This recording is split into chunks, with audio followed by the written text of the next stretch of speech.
بسم الله الرحمن الرحيم الحمد لله رب العالمين والصلاة والسلام على أشرف المرسلين سيد الأولين والآخرين سيدنا وحبيبنا وشفيعنا ونبينا ومولانا محمد وعلى آله وصحبه أجمعين ورضي الله تعالى عن قطب العارفين والمصدقين أبي العباس أحمد بن محمد التجاني وخلفائه المهتدين وأهل طريقته الفائزين الرابحين. أما بعد،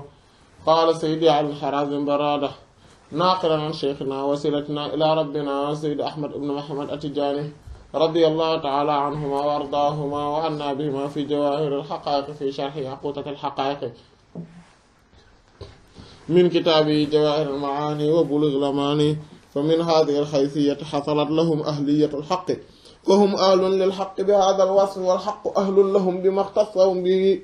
بشفوف المراتب والمزايا العلية،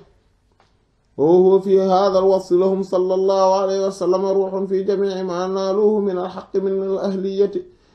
وبما اختصهم به من المراتب العلية. فهذا الروح خرج عنه الكفار ومن أشرك بالله تعالى، ومن خلط في إيمانه فليس له من هذا الروح شيء. الله انتهى. waaw léegi ci jotaay bi weesu gisoon nañ ci le fait que yonent bi sallallahu alayhi wasallam moom mooy ruuxu nekkatee fi, maanaam mooy ruuxul wujuudi, maanaam mooy ruuxun lima maanaam ci yaaqutat xaqaaqi ruuxan lima anta ahlun lahu wa lima huwa ahlun laka, maanaam moom mooy ruuxu lépp loo xam ne yàlla dafa ñoñoo yàlla, yàlla ñoñoo ko, maanaam lépp lu ñoñoo yàlla, yàlla ñoñoo ko, loola yi Seydina Muhammad sallallahu alayhi wasallam mooy ruuxam. léegi nag loolu la waxoon ne dafa am ñaari façon. bu njëkk bi moom mooy li nga xamante ne moom mooy ar ruux al aam, maanaam lu fekkee Yonent bi sallallahu alayhi wasallam moom mooy ruux bi nga xam ne moom mooy bu matale gi, nga xamante ne de telle sorte que comme mbir mu nekk ci turu yàlla yi la ñu balle la ñu génnewee, bu boobaa dañuy ñoñoo yàlla, yàlla ñoñoo leen ci googu wàll ba ci yéefir yi ci lañ bokk,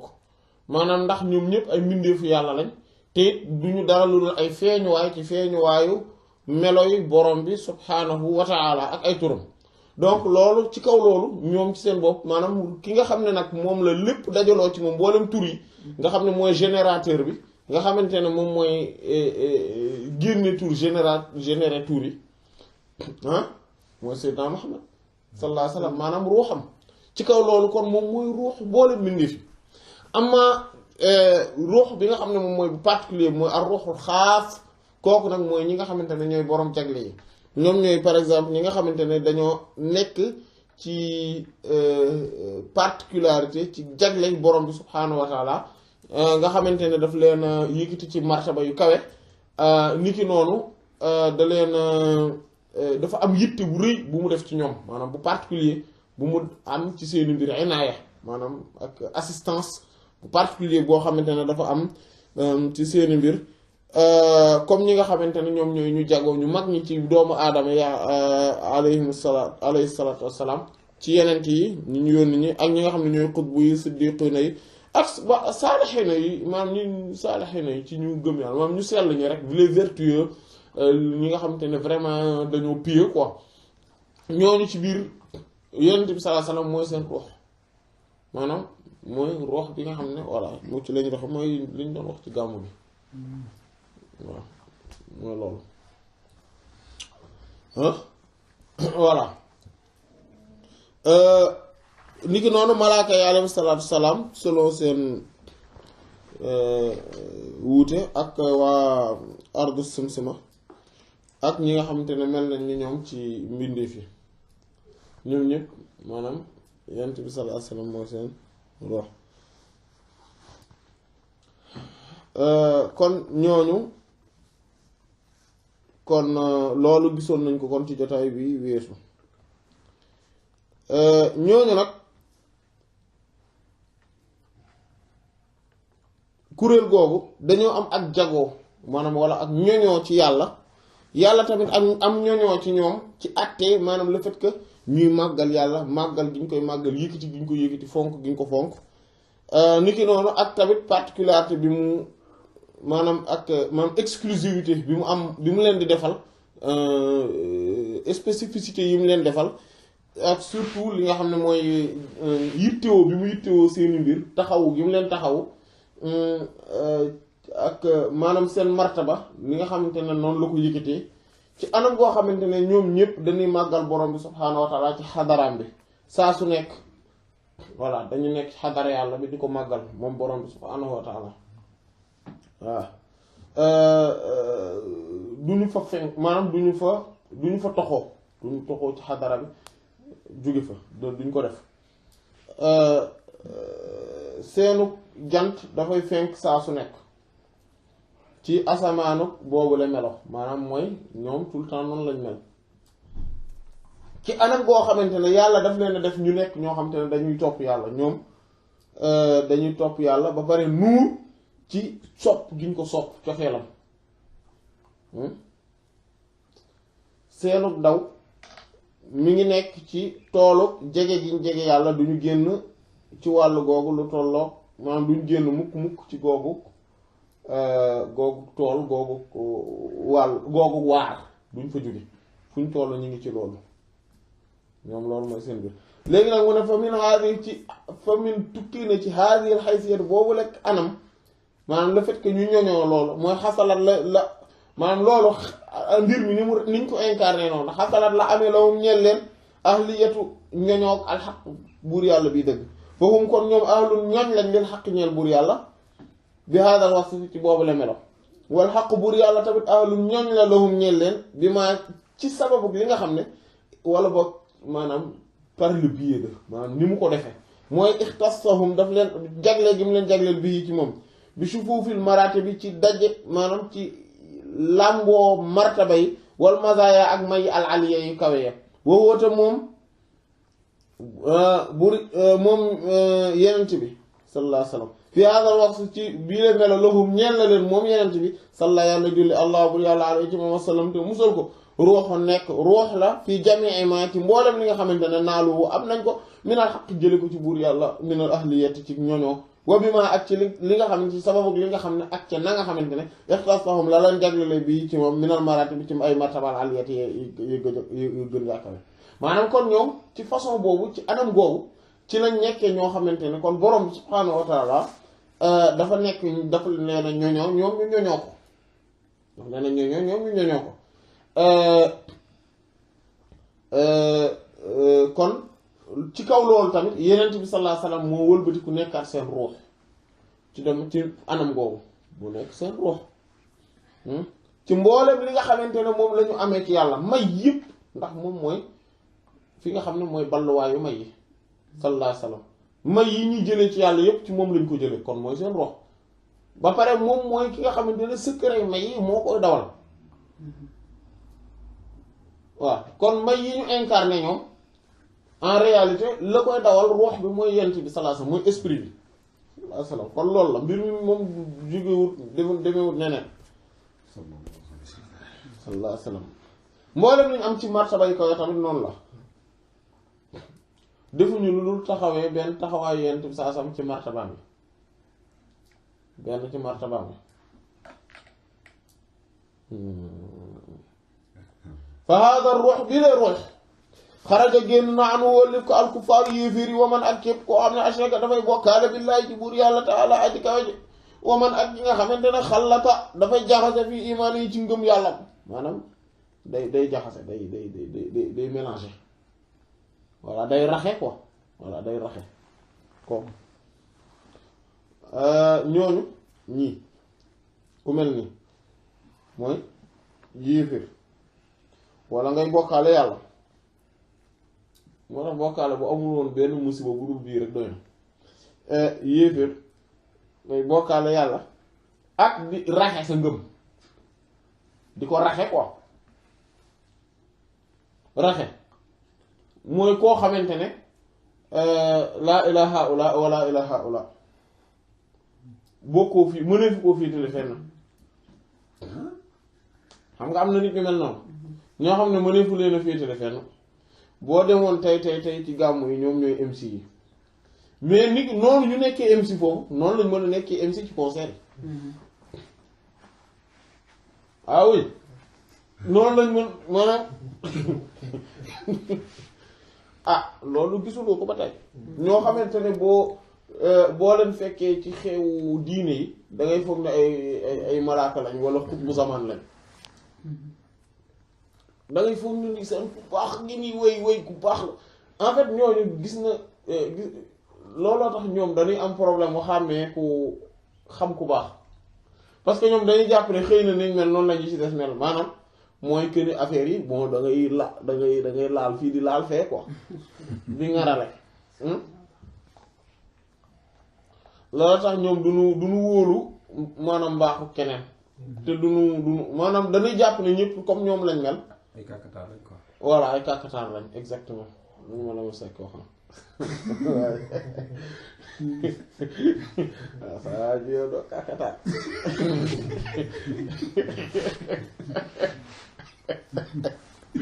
waaw fekk moom mi ngi bëgg a dénoncer rakk ji quoi maag rakk ji dañ doon ànd léegi benn bés ma gëj fa ñetti fan yooyu rek ma ñëw rek ma ne ma ay sa yow doo kàkkatar waaw maanaam loolu la maanaam mooy genre yooyu nga xamante ne dañuy mën di ne fu ñu mën di nem rek dañuy adapté wu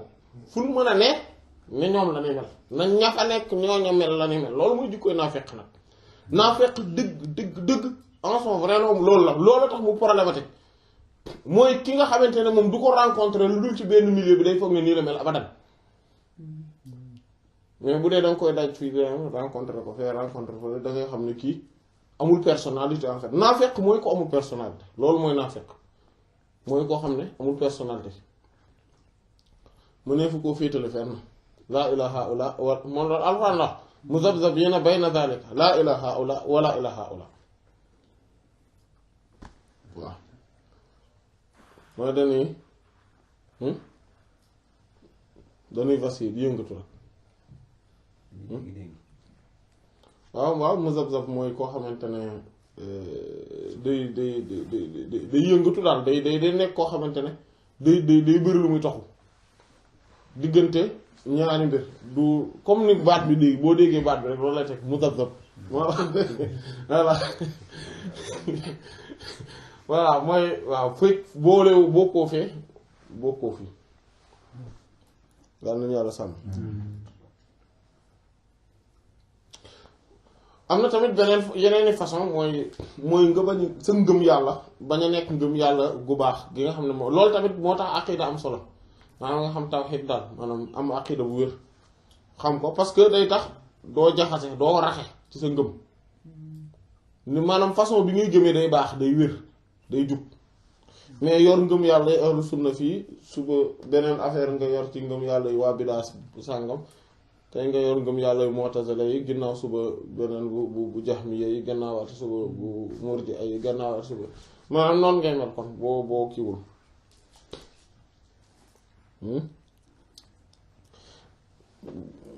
boo jàngul aqida boo ko xamul waaw surtout boo ci bëggee boole bëgg nekk théoricien wala philosophe bëgg di lu nekk nga sànni ci sa grain de sel jàpp ne war ngaa mën a xam ne ah jàpp naa ne lii moo war a am waaw je pense que waaw je pense que yi moom bu commencé bari rek faw erreur am ci waaw yàlla nañu yàlla sàmm dégg nga mu ne kon xoot kon mu ne falay sa déet la woo ñeel ku mel nii maanaam melo yii kenn ci ñoom min hada rox ci boobule rox shay'un dara kooku amul rox ci rox boobu amul ci dara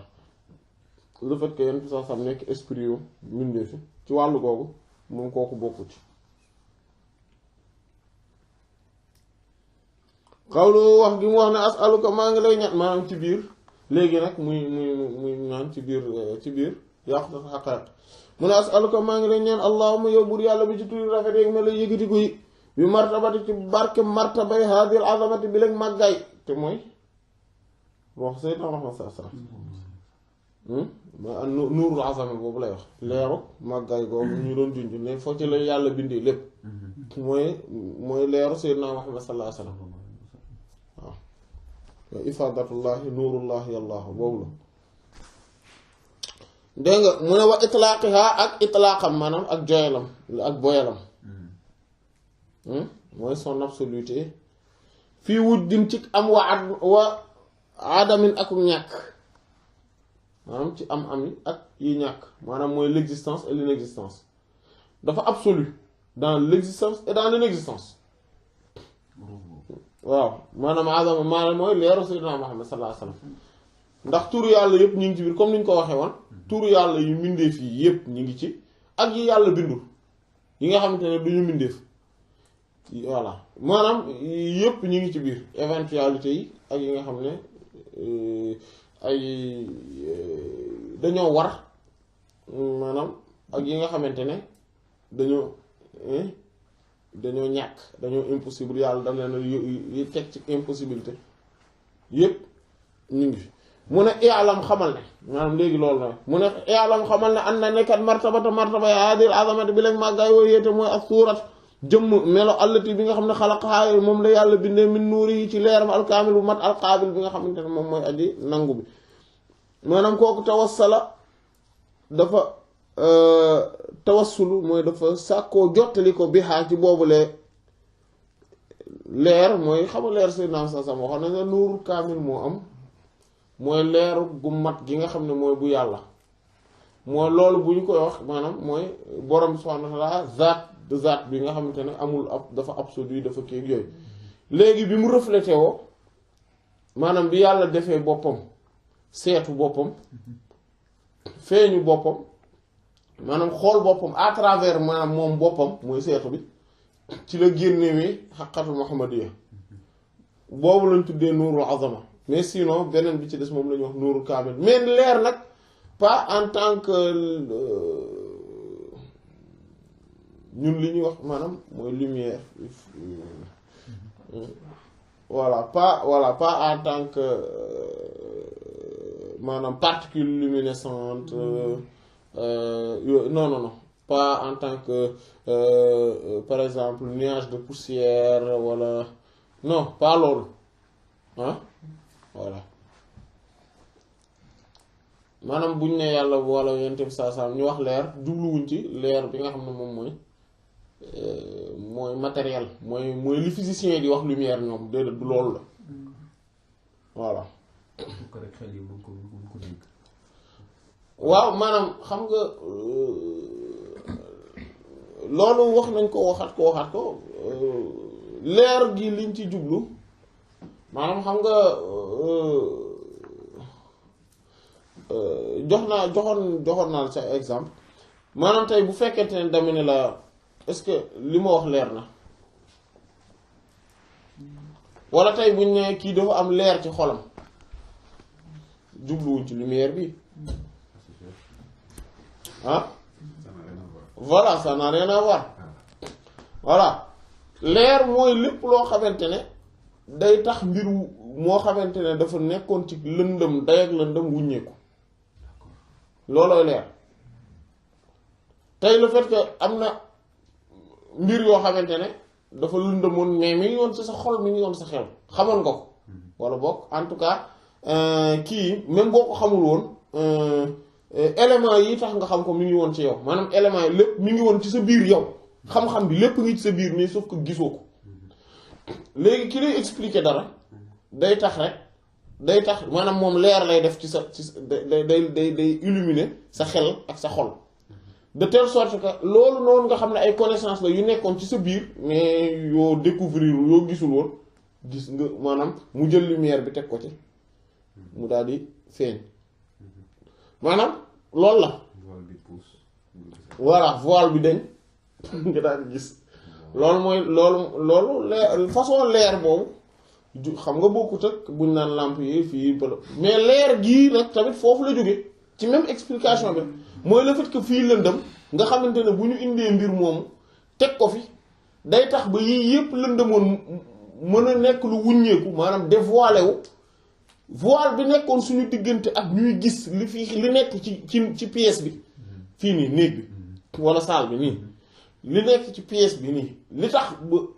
ba mënuñu ko woon gis mooy lan lëndëm bi mais bés buñ fi tegee leer am na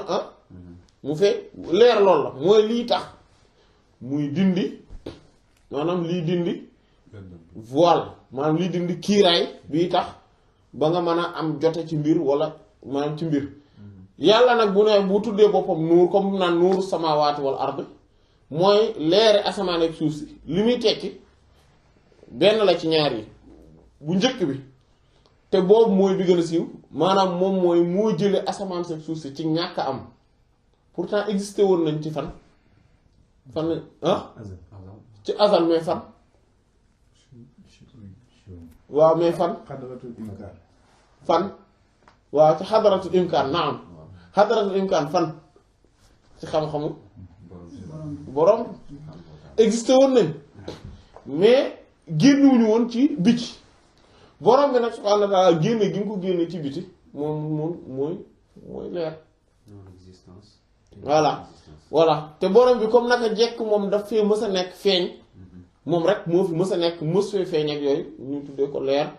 ci kaw loolu muy maanaam mu nekk leer ndax loolu dafa intrinsèque ci moom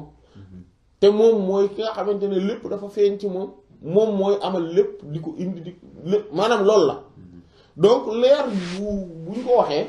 la yàlla nag le fait que mu nekk moom en tant que moom maanaam nekk-nekkam mooy essence am dafa nekk loo xamante ne mooy leer gu mat gi maanaam xadara turam yéeg meloom yéeg ak nekk-nekkam yépp nga fi léegi feeñu googu muy feeñu boppam génnee ci loolu maanaam xaqiqatu muhammadiya mooy leeru màggaay googu mooy lañu tudde nuurul azama mooy leer mooy wax yonent bi sallallahu alayhi wasallam mooy xaqiqatu muhammadiya et cetera ci biir loolu nag ci la lépp amee maanaam ci la lépp jóge ci ñàkk am ñëw ci am xam nga ba xam li ma wax leer na waaw kay loolu leer la tudd tam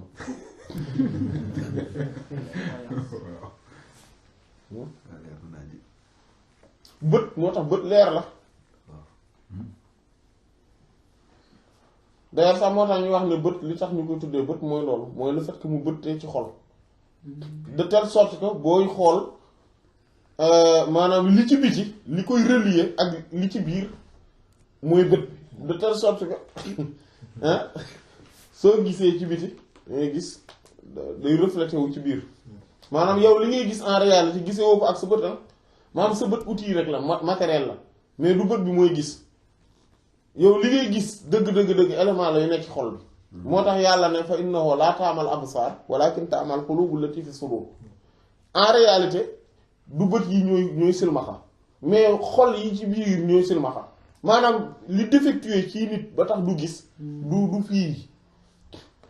mais ci biir la ne donc problème kii voilà parce que bari na ku yor bët ni mais du gis voilà ba pare ay façon lañ même loolu sax boo ko xoolee dëgg da ngay gis ne ay façon lañ caméra bi bët la ndax mooy bët bi nga xamante ne mooy tax ba moo tax boo ko branché da ngay gis benn événement àdduna bi yëpp di ko seetaan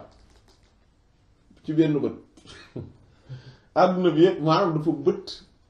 di feeñal maanaam mbir yi nga xam ne ñoo nekk foofu mu koy feeñal mu di ko jox di ko émettre ñi nga xamante ne ñoom ñooy ñeneen ñi ci des yëpp xeetu leer la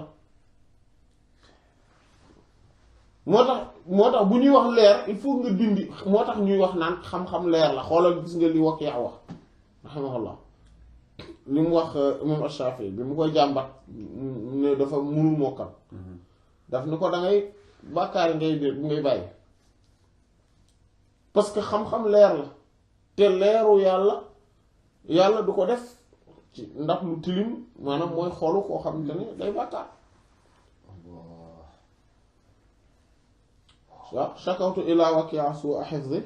fa arshadani ila tarkil ma'asi fa qaala lii bi anna al ilma nuuru wa nuuru allahi laa yu'taahu aasi yooyu yëpp maanaam kon bu ñu waxee moo tax même bu ñu waxee xoola yàlla leer la wax Yonent bi sallallahu alayhi wasallam ne leer la wax alquran ne leer la ah wax ne xam-xam leer la et cetera yooyu yëpp maanaam yooyu yëpp leer lañ mais tegtalewul comme ni nga xam ne moom mooy leer bii nii loolu moom moo tax il faut que nga transcender loolu nga transcender toute cette ce matérialisme là c'est-à-dire que tout ce qui est matériel pour dugg ci le spirituel voilà bu ñu nee ruux leer la malaaka yi ay jëmmi leer lañ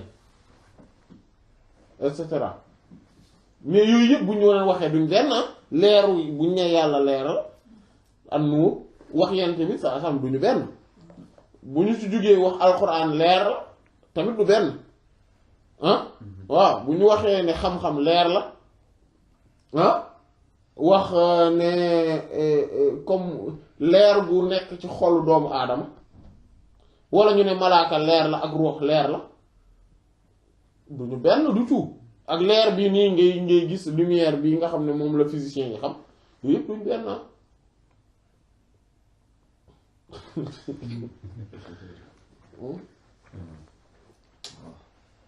xool ko par exemple ci sopp bëgg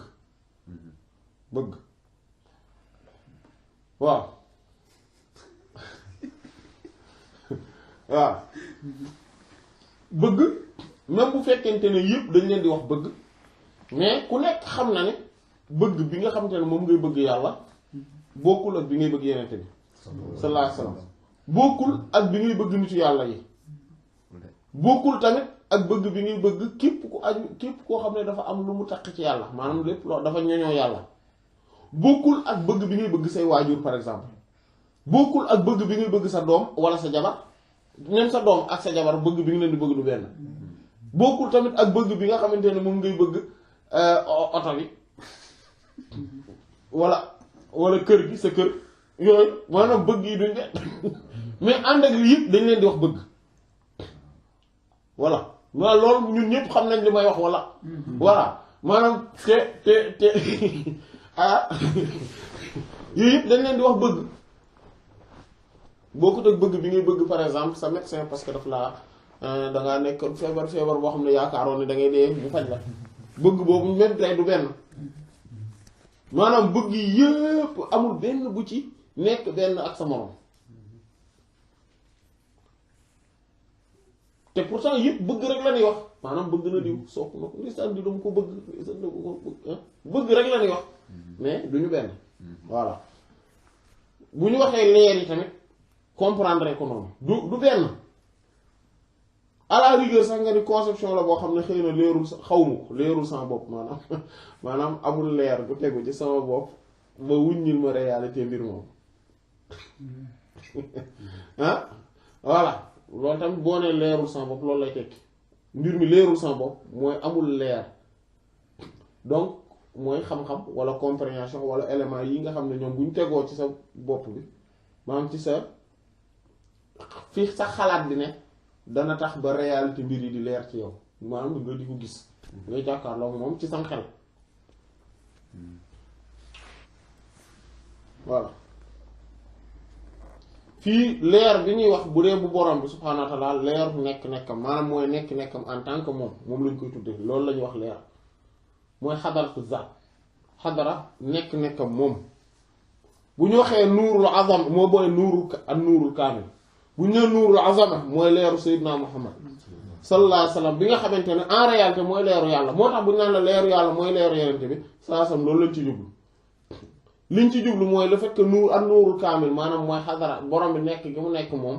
noonu subhaanahu wa ta'ala ñu koy tuddee ak nuur dafa feeñu boppam maanaam dafa jël boppam def ko seetu muy reflet mu génne lu ñu tuddee leer bu ñu maanaam mu génnee nekk goo xamante ne maanaam comme xam nga boo seetoo day am benn image buy feeñee foofu feneen reflet boobu loolu nga xamante ne mboolem maanaam en son naissance même ak ay turam ak ay meloom ak martaba yëpp daf ko incarné ci ruux boobu mooy Seydina Muhammad sallallahu alayhi wasallam moo naan ko ar ruux mooy ruux bi moom mooy tamit al xaqiqatul muhammadiyya mooy nuurul kaamil dañ koy wax nuurul azama dañ koy wax nuurullahi dañ koy wax al abul awwal et cetera maanaam tur yooyu yëpp dañ ko koy wax maanaam lépp ci moom la jóge moom mooy générer affaire ce qui veut dire que moom moom kon yàlla kenn amul accès ci moom kuy xam maa ngay am accès ci yeneen bi sallallahu alayhi wasallam nga am accès moom mais pas ci yàlla amul kenn ku am xam yàlla ku am accès ci yàlla amul est-ce que comprendre nga lu tax ah comprendre nga lu tax mooy li ñu wax léegi mooy parce que borom bi reflet boobu mu génne reflet boobu mooy ruux mooy moom ngay amal accès pas moom reflet boobu. donc région boobu nga waxoon ne borom soxna ni mu nëbbee boppam nit ñi. fii ci kaw suuf noonu la nëbbee boppam mu waa asamaan. waaw loolu xaddis la. xaddis boobu. waaw non mais non ba tey du benn déedéet ba tey lii ak loolu du benn c'est encore. non mais est-ce que. non reflet bi moom nee ci gannaaw new seetu reflet bi da ngay am accès. voilà ci reflet bi nga am. li si am kii la ay mono. voilà yow moom foofu moom. voilà loolu la voilà loolu ah parce que damay bañ li may wax bañ a leer. non leer na daañu. ah leer. voilà leer na. voilà léegi loolu mooy kon mbindeef yi mënuñu am accès ci yàlla loolu tax bu ñu wax yegg ci yàlla yegg ci yeneen bi la ñuy wax sallallahu alayhi wasallam moo tax ñu tuddee ko alxijaabul a'zam mooy kiiraay bi gën a mag kenn du ko jéggi abadan loo yegg si yeneen bi nga yegg si loo xam yàlla kenn du ko xam ci ni mu nekkee en son essence abadan li ñuy xam mooy ay turam ak ay melom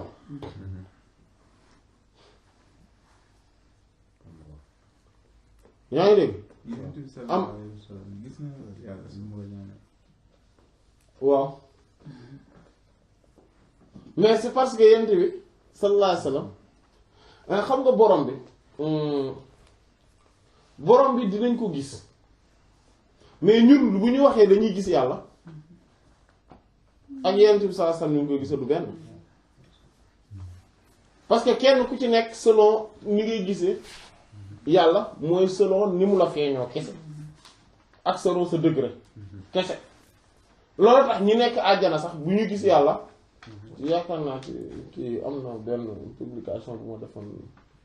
il y a 3 jours xaw ma yaakaar naa tuddee ko woon la contemplation et le voir voilà voilà c'est ça mooy loolu c'est-à-dire que nit ki mooy mushahada gi ak xijaab bi nit ki li muy tuddee li muy def contemplation maanaam mooy xol bi xolam ki muy gis mooy ki ko feeñu al mutajalli te moom mooy rabb mooy borom rabbuhu moom boromam kooku lay gis à travers lu nekk selon ce degré ni nga ko xamee noonu nga koy gisee loolu nag fii la ak àjjana moo tax borom bi mu nee laa tudrikul absar wa huwa yudrikul absar wa huwa latiful xabir daf ci teg ne hada basairu linnaas fa man absara fa li nafsi wa man amiya fa alayha allahu akbar daf ni bi mu nee bët yi boobu bët yi maanaam al absar bët yi mooy bët yi sax ci xar kanam duñu ko jote ce qui veut dire kon yàlla duñ ko gis ak bët déedéet bii du bii déedéet waaw moom mu ne wa huwa mu waaye moom yudriku day peek day daj al absaar bët yi wa huwa te moom yàlla al latif mooy ki nga xamante ne dafa sew na mu xamee mbir yi al xabiir mooy ki nga xamante ne dafa dañ kumpa ci mbir yi maanaam mbir yëpp dafa amul benn kumpa bu latif moo tax latif foofu li muy tekki mooy ku xam ku sew ni mu xamee mbir yi maanaam boroom xam-xam lay tekki boroom xam-xam mais bu sew ni mu ko xamee moo tax latif day tekki loolu daal ci teg ne waaye lii nii basaa'ir la maanaam basaa'ir mooy plurielu basira mooy gis-gisu xol pour nit ñi mu ne ku gis pour sa bopp la mais ku seen waxal sa affaire la maanaam kon xol bi bëtu xol yi ñooy gis bi nga xam ne àllaaxira nag bëtu maanaam lépp at yépp ci biir la maanaam ruux yi xol yi maanaam ci biir moo am doole foofu loolu moom moo tax maanaam te ñoom ñooy jor àtte bi xam nga ñoom ñoo jël l'ascendant sur les autres maanaam ñoom ñoo dominer ñoom ñooy àtte contrairement ak fii zahir aspect zahir bi extérieur mooy bët loxo les 5 sens ñoom ñu jël ascendant ñooy àtte moo tax fii booy gis sa bët ngay gisee booy laal loxo ngay laale booy dégg nopp ngay déggee yii nopp yii sax ci bopp bi yooyu ngay dégg ya maanaam yooyu ñooy dugg en fait ñooy dugg après xel mi daal di koy jël parce que appareil dafa am appareil bii tax ñu gis ak réellement liy gis du benn bët mooy appareil bi ñuy gisee moo tax boo gëmee doo xool doo gis du dëgg à moins que ngay gisee sam xel maanaam comme ni ñuy wax am ragal moom boo takkee bët yi xel mi gis maanaam comme ni ko wolof yi di wax loolu la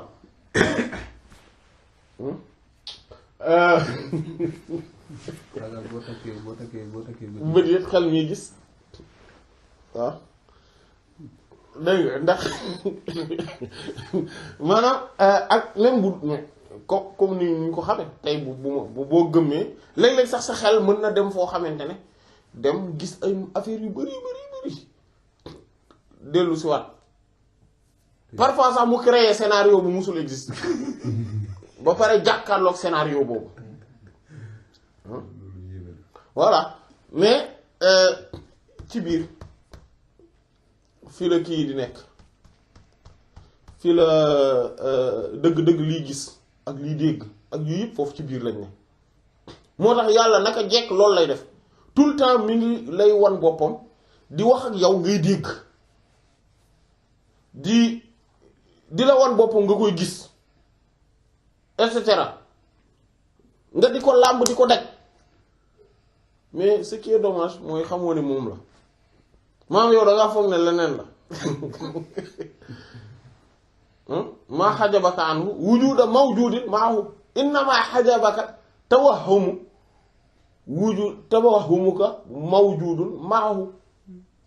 li la yiir ba tax gisoo yàlla wala dajoo ko li nekk voile sa diggante ak moom mooy du ne dafa am leneen lu fi nekk ànd ak moom de mais li la yiir dëgg mooy le fait que yow ngay imaginer nga foog ne am na leneen lu fi nekk lu fi nekk ak moom nan la ki nga xam ne dafa pré-éternel dafa nekk exister dans l'antériorité absolue di taxaw di nekk ci ak leneen ci wetam kon moom ne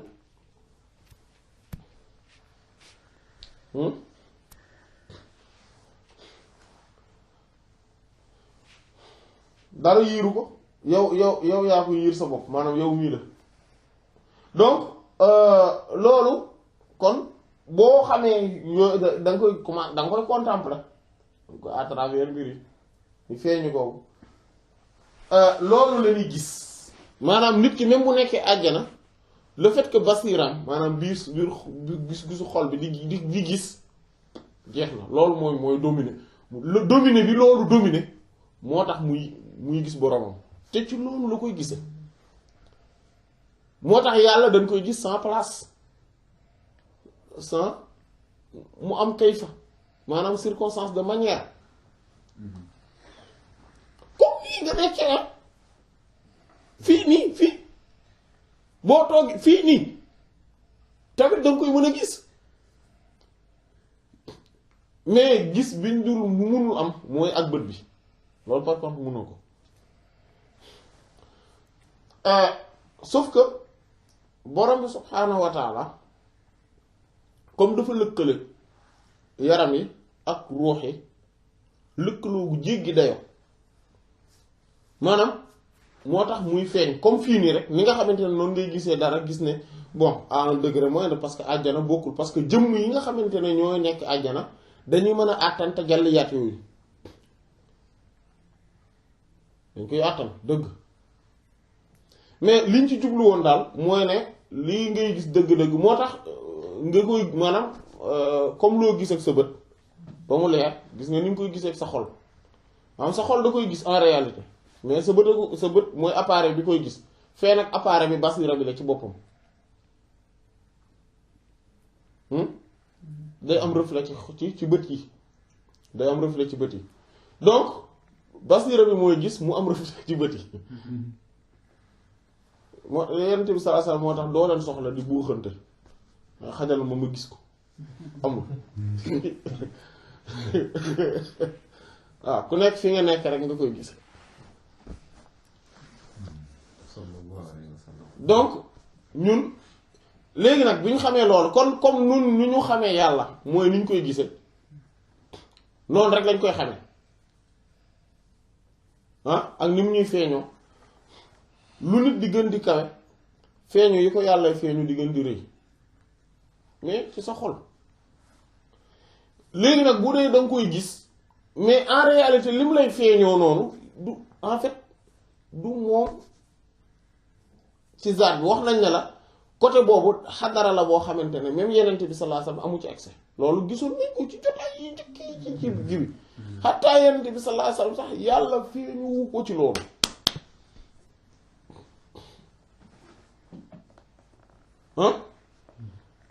nit bu ñu gisee maanaam suñ comme ñun lu ñu yàlla di feeñoo mbindeef yéeg nanga yépp ci ruux boobu la mooy maanaam moo tax ñun bu ñuy wax yàlla turam yéeg meloom yi la ñuy xam bu ñuy wax xam yàlla xam maarifa googu ci turam yi la aju ak meloom yi ajuwul ci leneen pas ci zaat bi essence bi parce que loolu mënul ne loolu tamit gisoon nañu aarif billaahi bu ñu waxee nit ñi xam nañ yàlla naan mooy turu yàlla yi ak ay meloom lay tekki pas essence am loolu mënul ne loolu mënta dafa mënta ne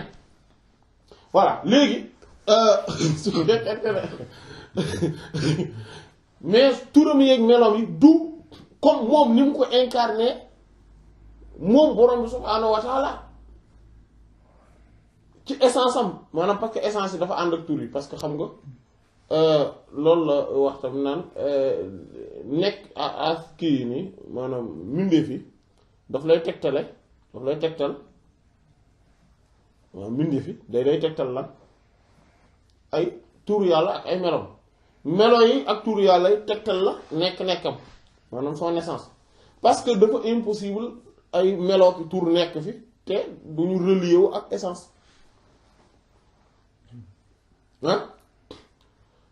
voilà loolu tax majzub bi ak saalik bi wuute majzub bi moom day jóge ci yàlla moom daf koy won nekk-nekkam essence bi moo koy tegtal tur yeeg melo yi après tur yeeg melo yi tegtal ko jeexital yi maanaam mooy àdduna bi maanaam mooy mbindeef yi alors que saalik bi kii soobu moom tur yi maanaam moom nekk yi ñoo koy tegtal tur yi ak melo yi après mu jugee ci tur yi ak melo yi moom mu tegtal ko jëmm ji maanaam nekk essence bi loolu tax mu ne waru ba mal taxayaa léeg-léeg ñu daje mu ne haada fii tadannihi wa haada fii tadannihi kii ci wàccam kii ci yéegam mais ñoom waaye du ñu nuroo façon déedéet mënuñoo nuroo ñoom ñaar la moo tax majzub beeg saalik mais lu munti xew ak lu munti xew yooyu yëpp buñ ko waxee sax ba tey ci xaqatul muhammadiyya rek la ñuy wax waxuñu ba tey moo tax lépp yàlla ñu koy wax ci xaqatul muhammadiyya moo tax ñun moo tax mooy mun noonu ñu loolu d'ailleurs ñoo tax ñu tuddee ko aynu zaati mooy dëgg nekku yàlla l'être en soi même de l'essence divine xam nga mooy loolu moo tax ñu ko koy wax ñu koy wax tamit sirru zaati mooy le secret même de l'essence mooy mbóotu nekku yàlla parce que lan moo tax parce que dafa ci moom la lépp moom la concentré wu lépp ñun moom lañ amal affaire heureusement pour ñun nit alhamdulilah ba nga xamante ne yàlla daf ñoo bind ñu nekk ay copie ay échantillon ci ruux boobu ba nga xam ne lépp lu maam aadama xamoon alayhi salaam ak lépp lu aarif bu mu munti doon nag nit yàlla bu mu mag lu mën a doon li mu xam ak li nekk ci moom yëpp yow mi ngi ci yow même xam-xam bi même lépp mi ngi ci yow mi ngi ci yow ah c'est que explorer ko moo des ak découvrir ko loolu moo fi moo des ndax lan moo tax nga mu nekk ci yow échantillon nga copie nga ci kan ci ruux boobu nga xamante ne mooy ruuxu aadama bi comme niñ ko gisee woon ci waaw jotaay yii weesu kon gis yàlla googu noonu maanaam kon ñun bu ñu waxee ni dañ koo gis bokk teg bu ko Yonent bi sallallahu alayhi wasallam gisee loolu du benn mënut a nekk benn exactement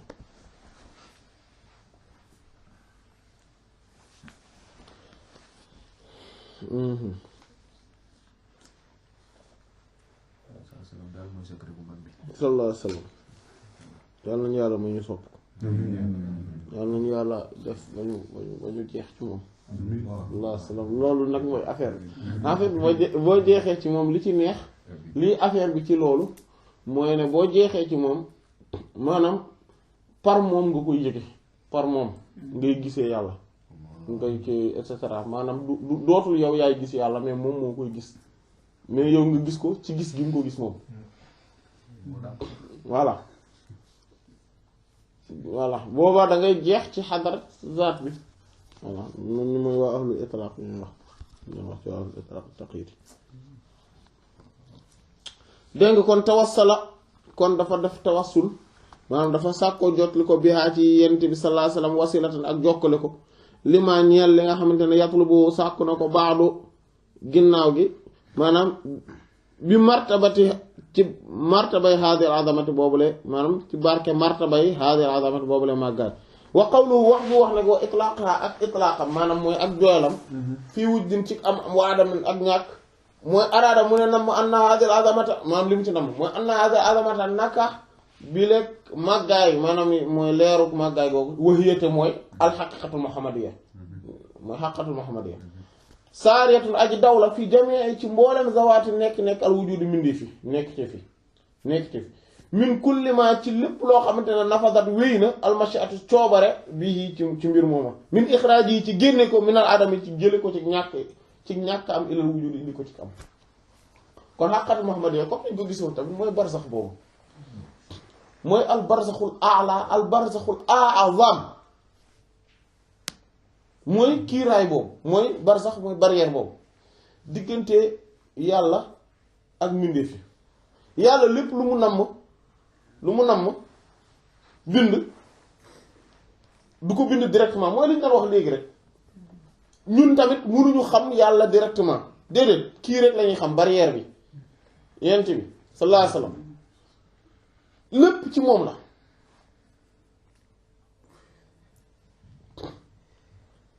yàlla dafa reflété wu ci moom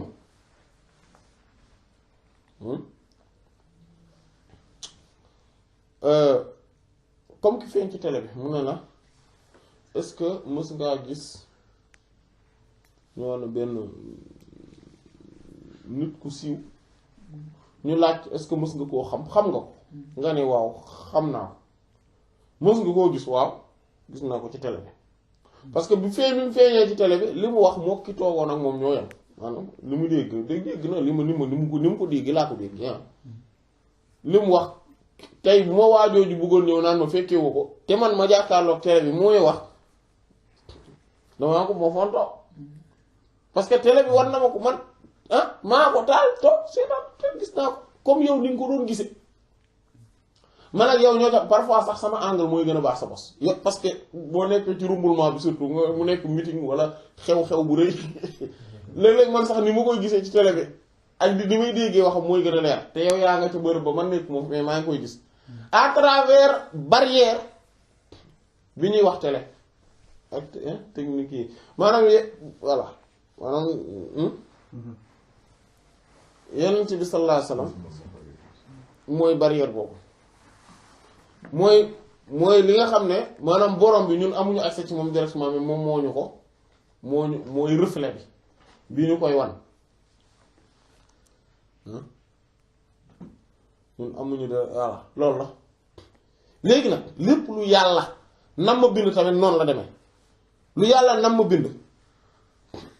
pour mu génne ko ci ñàkk am indi ko ci am barrière mooy yenn tib saasam à travers yenn tib saasam la koy créer ci la koy générer ci la koy alimenter également. mais sëñ Moussa reflet boobu noonu ngay wax en fonction niveau nit ki est-ce que nit mun na am accès total wala est-ce que day am benn accès rek ci reflet boobu noonu. waaw loolu la c'est que bu buggee am accès total bon xam nga tey yow mën nga nekk fii ci pièce bi mais xamuloo li nekk ci pièce bi yépp amoo accès ci li nekk ci pièce bi yépp déggoo li nekk ci pièce gisoo ko maanaam loolu tamit da mën nay dal nit maanaam mu nekk en même temps dem ba jeex sax ci Yonent bi sallallahu alayhi wasallam te du xam-xam bi yépp te loolu mooy d'ailleurs sax loolu moom moo dafa ràññeeku loolu moom moo indi le fait que Yonent bi sallallahu alayhi wasallam ëpp xam-xam ñi ci des parce que su dul woon loolu kon ku jeex ci moom rek yaa ngi moom yéene tolloo xam-xam te loolu xam nañ ni amul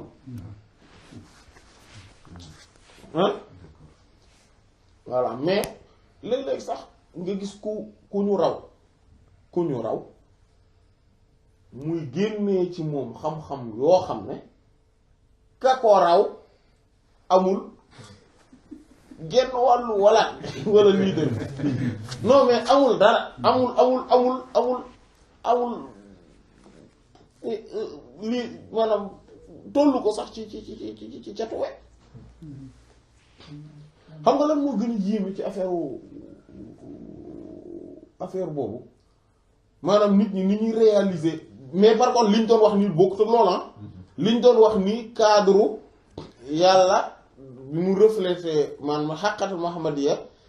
moom mooy barrière bi et que leneen ñeneen ñi ci des maanaam lépp ci moom lañu non seulement ci moom la ñuy jële mais aussi lu mu yàlla nar a bind ci foofu la koy génnewee maanaam yàlla du ko bind nii rek directement xàqatul muhammadiyya Yonent bi sallallahu alayhi wasallam dong la bind directement ñi ci des yépp ay maanaam dérivé plutôt ay dérivé la ci Yonent bi sallallahu alayhi wasallam ci xàqatu Muhammad yooyu léegi loolu lañ doon wax mais li nga wax ni maanaam li ñëw ci yow li ngay wax ni mooy kenn ku ci nekk booy dem di ko découvrir maanaam yàlla di la ci defal ay ubbi ngay explorer loolu maanaam bu la yàlla defaree illumination boobu mooy fatxu boobu nga xam te ne léegi da ngay explorer nag àdduna boobu da ngay explorer xàqatu Muhammadiyya en fait fi ñu koy explorer sa xol la koy jële moom xam nga léegi ni sànq laataa ñu tàmbali da nga wax dicton boobu maanaam qulubul ahrar quburul asrar man la mënoon nañ cee yokk wa man bawul anwaar voilà maanaam loolu laa ci jublu woon maanaam mooy ndax ba dañuy wax ne quburul ahrar maanaam xolu gor yi ci yàlla maanaam mu ñoo tax ñu wax dañuy wax sax ci ar-rijal maanaam mooy góor yàlla yi seen xol quburul asrar mooy bàmmeelu mbóoti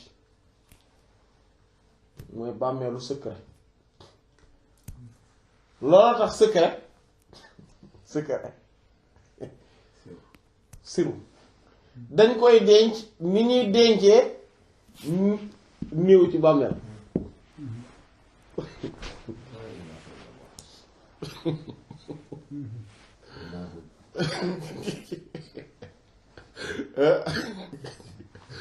dégg nga mooy c'est léegi man baxul anwaar mooy balluwaayu leeri xol yooyu tamit ñooy balluwaayu leeri en fait Yonent bi sallallahu alayhi wasallam loolu sax junj nañ ko ci sànq ci njaal benn jotaay bi ñu particulier ñi mooy Yonent bi sallallahu alayhi wasallam mooy def balluwaayu leeri ci seen xol mais mooy fatxu bi rek illumination boobu mooy leer bi lay ballal seen xol loolu nag leer boobu li ci yéeme mooy léeg-léeg kii da ci am loo xam ne kii du ko ci am kii am ci lu ci kee amul kee am ci lu ci kii amul ànd ak ne tegtalewul ak rawante li muy tegtale rek mooy kii moo ko gën a xam li xeetu maarifa yi moo tax ñuy wute tey boo xoolee aarif billaah yu mag yi nga xool leen nga gis seen par exemple li nga gis ne dañoo xaw a wuute quand même comme ñoom Seydou Al Xawaas Cheikh Abdou Aziz Dabakh ñoom boo leen xoolee par exemple da nga gisee wuute nañu ak par exemple ku mel ni ay Ibn Arabi Seyd ak ñoom Seyd Ahmed Tidiane radiyallahu wala Seyd Abdul Qadir Jilani da nga gis ne wuute nañ maanaam da nga gis dañuy wuute ñoom al-Hakim at-Tirmidhi imam ash-Sha'rani radiyallahu maanaam ay façon lañ maanaam seen xeetu fatxu yi ñuy am comme boo xoolee cheikh bi ak shérif bi seen façon fatxu yi da ngay gis ne dañoo wuute ba tey façon même xeetu xam-xam yi ñuy développer rek da ngay gis ne dañuy wuute voilà maanaam xeet boobu li ci loolu moo ci yéeme te loolu tegtalewul ak rawante ñoom Abu Yazid al-Bistami par exemple radiyallahu anhu ñooñu ay al-Junaydi maanaam ñun ñëpp boo leen xoolee kenn ku ci nekk sa façon dina am tout le temps ay touches yu particulier dana am particularité te ndax la Yonent bi sallallahu alayhi wasallam mooy balluwaay bi mooy maanaam parce que fatxu bi la rek voilà côté bi ñu amee fatxu la rek gis nga comme Imam al-Ghazali doon wax ci wàllu ñay wi rek rahimahullah ay silmaxa dañoo ñëw ñu tegal leen aw ñay kenn ku ci nekk am loo làmb ñu ne leen décrire leen ñay wi kii ne ñay maanaam kii tànk bi la décrire kii décrire trompette bi kii décrire ivoire bi kii bi mooy xeetu bëñ yi kii découvrir nopp yi kenn ku ci nekk am loo ci découvrir yow loolu ngay décrire ne noonu la ñay mel parce que yow côté boobu nga làmb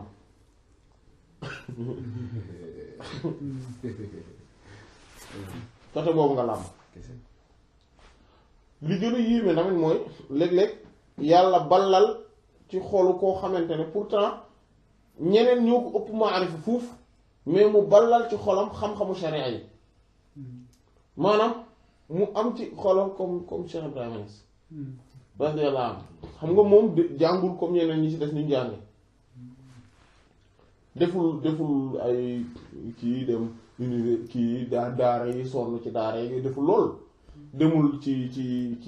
wër dëkk yeeg yooyu di jàng ko sonn ci noonu déedéet ànd ak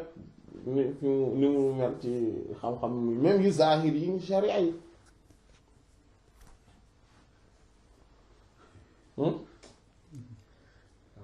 voilà tontu nga sa waaye tontu nga gi question bu sànqam bi gën na leer léegi laa wax réponse bi doon wax ba mu reflet bi voilà waaw looloo tax ma doon ma dugg ci domaine boobu loolu dañuy samay loolu yéeme la parfois sax nga gis ñu mel noonu mais loolu du tegtale c'est-à-dire que mais tegtalewul loolu jubluwuñ ci ne maanaam par exemple genre yooyu noonu du ñu jàng di ko du ñu yër téere yeeg yooyu tekkiwul loolu mais li muy tegtale tekki mooy ñoom ànd ak ne defuñu ci effort bu mel ni bi gaa yi doon def gaa yi la ñoom maanaam ëpp ñu ko xam-xam maanaam du ñu ëpp ñii xam-xam ànd ak ne ñoom balaa ñu doon daj li balaa ñu doon am li ciy am mais ñoom daj nañ xeetu coono yu dul jeex àdduna façon coono bu ne daj nañ ko ay ñàkk nelaw guddeeg ay di fanaan di fanaan fu wow ak wala comme li Ibn Hazm doon wax rahimahullah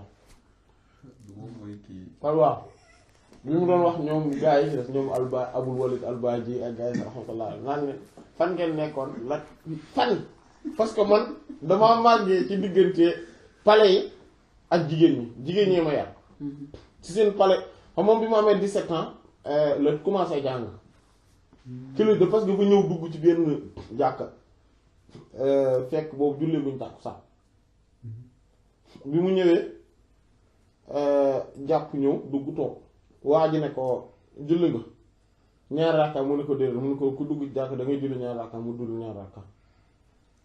dem ñu julli tàkkusaan jullee néew mu demaat dellu si wax ci jàkka ji ñëw di julli ñaar rakka ñu ne ko non heure bi kenn du ci julli ñaar rakka mu ne ah non kon foog ma jàng foofu la départ foofu la départ te boobu tàmbalee gur woon alifun baaw na mais après loolu la doon wax ñoom ci te moom génnul Andalousie foofu génnu fa si moom ñoom yeneen kii moom xam-xam yépp yi ni mu ko acquérir du woon par xam nga temps yooyu rek lay dafa bari woon maanaam tukki dem ci dëkk dem ci benn dëkk moom du noonu la amee asanid yi moom par ijaaza rek la amee asanid yi amul leneen mais ba pare génnul Andalousie lu ci gën a yéemu parce que période boobu noonu mooy période xeex bi xeexu tataar yeeg yooyu moo tax gars yi génnul woon Andalousie dañ leen encercler woon nangam ci xeetu mais bu après mujj gu nekk borom xam-xam bu mag comme waaw façon xam-xamam sax moom daanaka après ginnaawam gisaatuñu ku ci mel ne moom ah oui ni mu xamee surtout comme li Shawkaani wax rahimahullah gisul ku ko gën a xam par exemple waxu salafi ak seen ay position imam Ibn Hazm rahimahullah te kii al-Azz ibn Abdissalaam rahimahullah dana ne man du ma def fatwa lu dul dinaa xool al-Muhalla ak al-Mughni maanaam al-Muhalla mooy Ibn Hazm rahimahullah ànd ak ne te pourtant loolu la na wax mais fan ngeen nekkoon man maa ngi màggee ci diggante palais yi parce que ci palais yi lañ la màggee moom ak jigéen ñee ko doon yar ñoo ko doon toppatoo yooyu di de mais après ma ñëw ëpp leen xam-xam yi ñëpp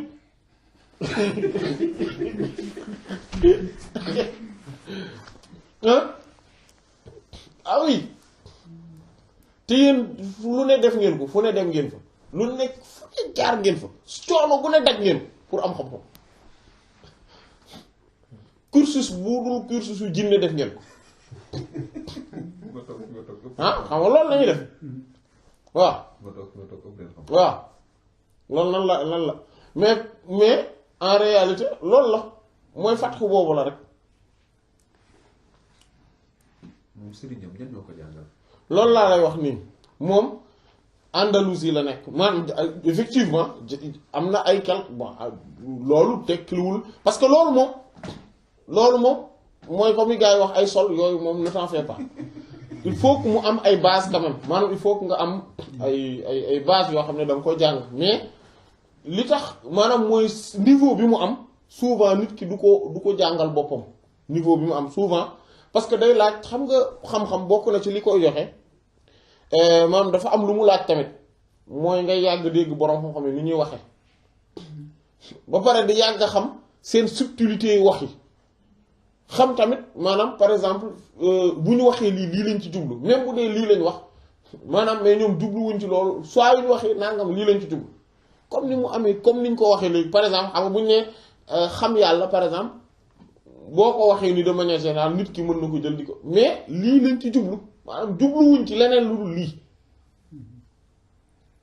te loolu domaine xam-xam bu nekk la domaine xam-xam bu ne tey yow même balaa nga koy xam même n'importe quel même li ñuy wax science profane yi ànd ak ne amul mais yi ñuy wax science profane yi comme par exemple ay sociologie économie nangam yooyu boo jëloon sa livre économie rek di ko lire wala sa sociologie rek te musuloo am benn jaaruloo ci benn économiste nii mu lay muy wax nii wala muy expliquer yooyu sûrement dina bëri ay termes yoo xam te ne da nga ci am problème sûrement dina am ay voilà mais nag kii rek par contre loolu moom en général loolu mooy tax nit ki am yenn xam-xam yi maanaam yenn xam-xam yi mënoo koo am ci yow kese mën ngaa nag foraatu am le minimum ci yow par yow kese mais yenn xam-xam niveau bi nga xamante ne moom la borom xam-xam yu mag yi di am niveau boobu noonu day laaj nga yàgg di nekk ak sëriñ si di dégg seen ay ibaaraat seen ay expression di xam sew-sew bu ñu waxee lii lan lañ ci jublu di xam lan mooy tax par exemple mbir mi am ànd ak ne ba pare maanaam yii am subtilité yii am feneen lan moo waral maanaam yu baree bare ay mbir yu baree bari daf koo laaj par exemple bu ñu askane lay wax ni par exemple diw wax na nangam lan lañ ci jublu comme par exemple xoolal même comme ci fiqh ni par exemple xam nga buñ ne al qawl ak al riwaayatu ak al xikaayatu yépp duñ benn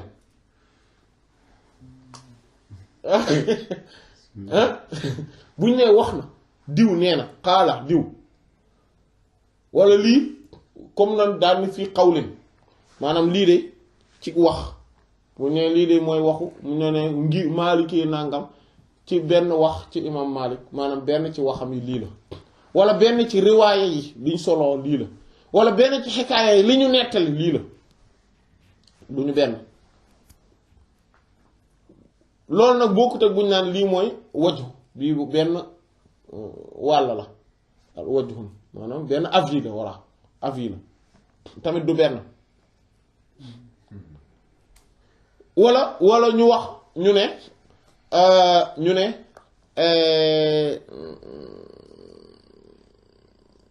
par exemple lii mooy saxeex lii mooy li wér wala ñu ne al asax mooy li gën a wér bokkul tamit ak ñu ne mashhur lii mooy li siiw bu ñu ne lii mooy li wér ci ngir bi ak lii mooy li siiw ci ngir bi du benn bokkut ak bu ñu ne raajix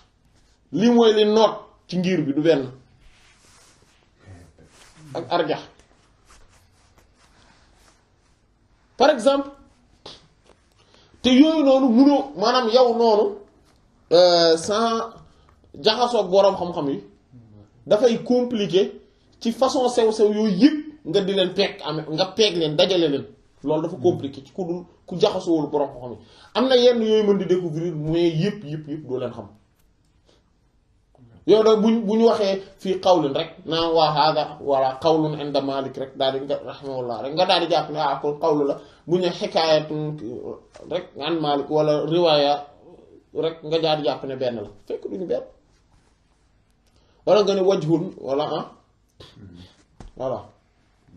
comme tey buñ nee ne fii masala bi nangam ñu naan ne qawlaani ñaari wax am na ci ak buñ nee nangam masala bi ñu ne wajhaani ñaari wàll ñaari avis am na ci wala buñ nee nangam riwaayataani ñaari riwaaya am na ci ñaar du ñu benn yooyu yëpp maanaam kon liñ maanaam loolu ci fekk domaine yëpp noonu la mel donc loolu nag lañ jublu ci bu ñu naan nit ki maanaam mënul ñàkk sëriñ bu koy jàngal ci domaine bu mun doon xattaa ci maanaam ci yoonu tasawuf tamit ci wàllu maanaam du tasawuf rek moom moo soxla nit ki am sëriñ mboolem domaine ni xam-xam yi ba ci mathématique ba ci économie ba ci sociologie ba ci droit daa soxla sëriñ comprendre voilà léegi kon loolu voilà loolu lañ ci jubluwuñ ci ne voilà ne kenn mënul dem sans mu am sëriñ parce que am na benn ci nit ñi ñoo xam ne yàlla da leen defal fatxu boo xamante ne day tax xam-xam daf leen di yomb mais ci anam bu impressionnant il faut que ñu def lu bari duñ def effort bu bari te li ñi boroom xam-xam yi ñi wër def coono daj lu nekk def cursus bu dul cursusu jinne bu ñu ñëwee ñoo leen ëpp xam-xam bu ñu leen tegee rek nga xam ne ñaar ñi bokkuñu te loolu yàlla moo koy defal ku ko neex loolu fàtt ko la am na tamit ñeneen ñoo xamante ne dañuy ci maarifa tamit loolu day am na ñoo xamante ne obligé wuñu am jaar ci benn nit nii boobu bu ñuy dundal dañuy jëlee directement ci rawxaanu maam ci rawxaaniyatu beneen nit boo xam ne tase wuñu ak moom ci ay bokkuñu moom jamono waaw toog rek jële ci moom directement nga xamante ne li ñuy jël ci kooku ruux kooku lañ koy tibbe directement mu nekk seen sëriñ bi ñuy dundandoo maanaam bi ñu nekkal jéggi toutes les générations Seydi Ahmad Tidiane radiyallahu anhu bi muy jëlee ci Yonent bi sallallahu alayhi wasallam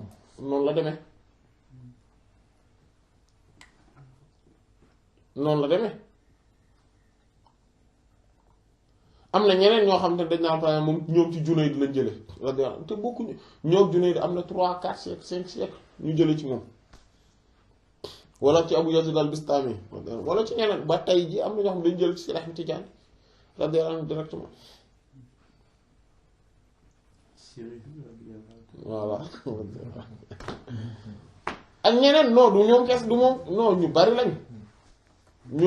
ñu bari lañ ñoo am dañu jële directement am ñu jële loolu la am na ñoo xamante ne noonu lañ man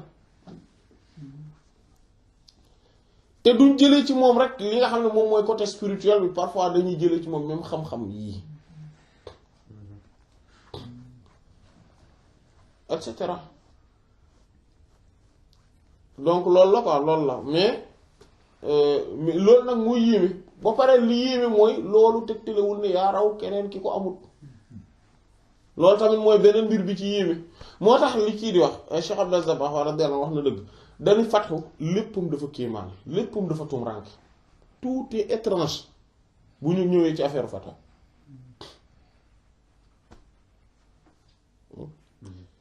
wax xam naa dañuy yem foofu